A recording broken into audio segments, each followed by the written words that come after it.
morning, America. This is AAK News. My name is Aziz Bruno, and we have breaking news. An earthquake has struck Pakistan, Kashmir, 2005 Saturday, October 18th, 8:05 a.m. in Pakistan Standard Time. Now we have Amjad, a seismologist that was in Pakistan during the earthquake. And we also have Karam, who is also at the earthquake right now, and he'll talk after Amjad. As Aziz said, I will be talking about how that earthquake occurred. An earthquake can occur when convection currents move the tectonic plates, which cause them to transform and to build up pressure. When that happens, the earthquake occurs and it can cause the ground to shake, and a lot of buildings... Peter said, "We are in a very small village high up in the mountains of Kashmir. All around me, all the houses have been destroyed. I am sitting in front of our own house, which has also been completely destroyed. People are sitting outside their houses while others are digging graves and carrying bodies on wooden planks. It was horrible. I had a beautiful house and now it's gone. The same is true for the people who live here." Jan Peter had experienced seeing deaths and graves. He also had a house which the earthquake destroyed. We can see it's very similar to Shaiza Ahmed's. We can see and from these two perspectives, we can see how dangerous this earthquake was.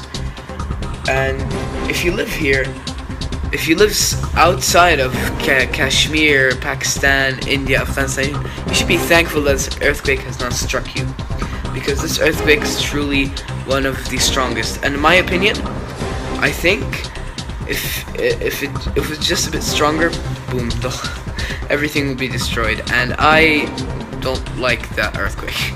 Anyways, thank you, and now we go back to Aziz. Hello, AAK News. I am Karam. Right now, I am in Pakistan, Kashmir, where the earthquake has struck. You can even hear it outside. The wind is very fast. This didn't only happen in Pakistan, actually. This also affected India and Afghanistan. This earthquake has caused a ton of damage. This earthquake has caused 250,000 animals to die. It caused 80,000 human deaths, and 19,000 of those human deaths were from 17,000 school collapsing, and those were kids. 3.5 million people were left homeless, and 500,000 families were affected. In total, 780,000 buildings have collapsed or have been damaged. The two plates that caused all this damage were the Eurasian and the Indian plate. Both of those plates transformed together, which caused a huge earthquake, as Amjad explained. There were 978 aftershocks. You can even hear outside. Oh my god, this is crazy. Which is like a mini earthquake if you didn't know what an aftershock is. 3,000 tons of medicine had to be provided. 60,000 tons of food had to be provided. The earthquake is truly one of the biggest. Now we'll be talking about the interview with one of the survivors of the natural disaster, Shazia Ahmed. We will be comparing her. We'll be comparing her perspective to another man.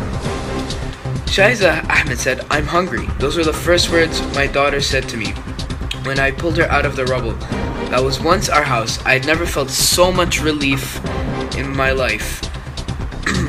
Although Ambreen was dusty and bruised, she was alive, and at that moment there could have been no greater miracle. It had been 3 days of agonizing terror before my husband and neighbors were able to rescue our baby.